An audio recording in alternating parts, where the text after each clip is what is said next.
India کے ساتھ بڑے اچھے مناسب ہیں۔ شہباز شریف صاحب جس طرح کی باتیں کرتے ہیں لگتا ہے کہ ڈرے ہوئے ہیں، خوفزدہ ہیں، سہمے ہوئے ہیں، لیکن فیلڈ مارشل صاحب جس طرح سے للکار رہے ہیں بھارت کو، پہلے بھی ہم نے بات کی تھی کہ عمران خان جس طرح سے کشمیر کے حوالے سے ایک بھرپور موقف رکھتے تھے، ہمارے فیلڈ مارشل کا بھی ویسے ہی موقف ہے۔ اگر یہ ایک پیج پر آ جاتے ہیں عمران خان اور فیلڈ مارشل عاصم منیر تو پھر پاکستان دیکھیے گا کہ کس طرح سے آگے بڑھتا ہے، کس طرح سے ترقی کرتا ہے، کس طرح سے پاکستان سے دہشت گردی کا خاتمہ ہوتا ہے، اور مودی کس طرح زمین چاٹنے پر، دھول چاٹنے پر ایک بار پھر مجبور ہوتا ہے۔ پاک فوج کی طرف سے مودی کو دھول چاٹنے پر مجبور کر دیا گیا تھا۔ مودی صاحب اپنی شکست ماننے کے لیے تیار نہیں تھے۔ جس طرح سے الیکشن سندور میں ہماری مسلم لیگ نون کی حکومت، ہماری مسلم لیگ نون کی انتظامیہ، ان کے لیڈر اپنی شکست تسلیم کرنے کے لیے تیار نہیں ہے، اسی طرح سے مودی بھی اپنی ہار تسلیم نہیں کر رہے تھے، لیکن ان کے chief of defence staff Anil Chauhan کی طرف سے اس کو تسلیم کر لیا گیا ہے کہ پاکستان کی طرف سے بھارت کے 6 جہاز مار گرائے گئے ہیں۔ اسی طرح سے پیپلز پارٹی کی طرف سے مسلم لیگ نون کی شکست کو تسلیم کیا گیا ہے۔ انیل چوہان کی طرف سے یہ تو نہیں کہا گیا کہ 6 طیارے بھارت کے گرائے گئے ہیں، لیکن انہوں نے یہ تسلیم ضرور کیا ہے کہ بھارت کے طیارے گرائے گئے ہیں۔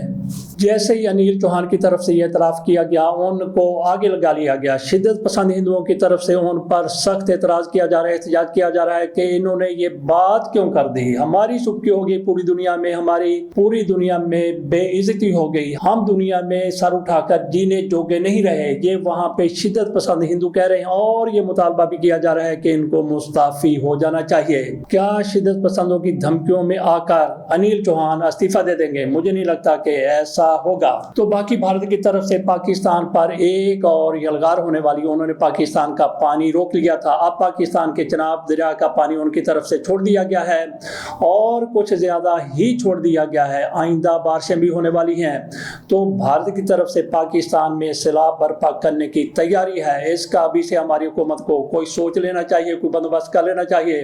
تو پیپلز پارٹی پر تھوڑا سا آپ بھی ایسے کر دیں، ان کی وجہ سے، ان کی ہٹ دھرمی کی وجہ سے، اور کچھ ANP والوں کی ایسی ہی ہٹ دھرمیوں کی وجہ سے کالا باغ ڈیم نہیں بن سکا تھا، جس کے 2 فائدے تھے۔ ایک تو وہاں پہ بجلی پیدا ہونی تھی، دوسرا یہ کہ اگر پانی زیادہ آ جائے، سیلاب آ جائے، تو سارے کا سارا پانی اس میں سما سکتا تھا، اور پھر پاکستان کو جیسے جیسے پانی کی ضرورت ہوتی تو وہاں سے لیا جا سکتا تھا، لیکن ان کی طرف سے شدید مخالفت کی گئی۔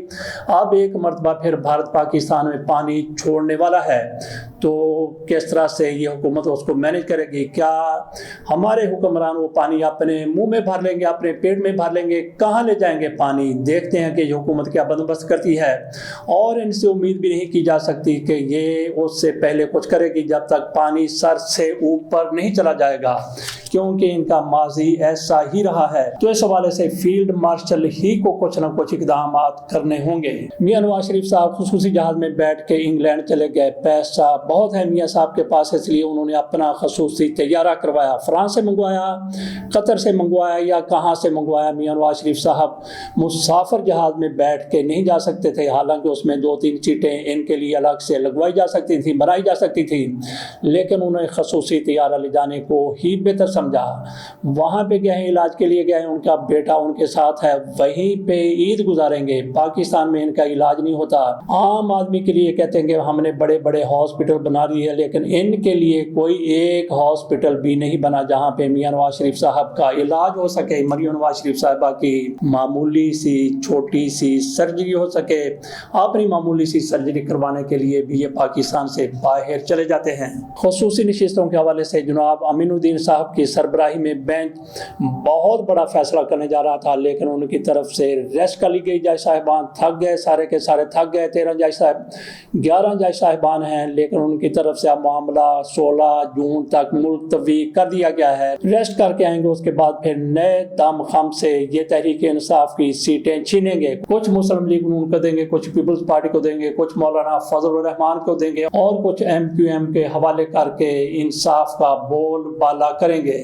مولانا فضل الرحمان صاحب کی طرف سے بیان دیا گیا ہے، انہوں نے بڑا زبردست بیان دیا ہے۔ ان کی طرف سے کہا گیا ہے کہ قرآن اور آئین کے منافی کوئی قانون نہیں بن سکتا۔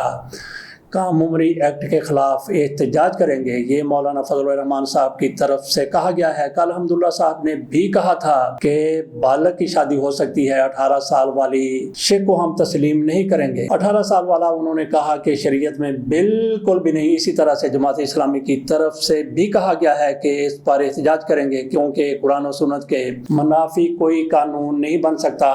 تو یہ کیسے احتجاج کریں گے، کب احتجاج کریں گے، کب کا تو انہوں نے نہیں بتایا۔ لگتا ہے کہ یہ منجی پر بیٹھ کر احتجاج کریں گے، کیونکہ ان کے اس حکومت کے ساتھ بھی رابطے ہیں۔ تو اس حکومت کو جس کے ساتھ ان کے اور جماعت اسلامی کے رابطے ہیں، مفادات ہیں، ان کو کیسے گرانے کے لیے یہ بہت بڑا احتجاج کر سکتے ہیں۔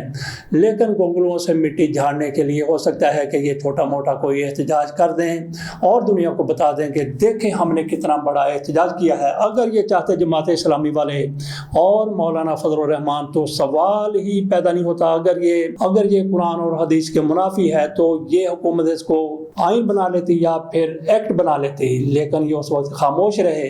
اب ان کی طرف سے احتجاج کی دھمکی دی گئی ہے، اور منجی والا احتجاج جس کا حکومت پر کوئی اثر ہونے والا نہیں ہے۔ اس کے ساتھ اجازت دیجیے، اللہ حافظ۔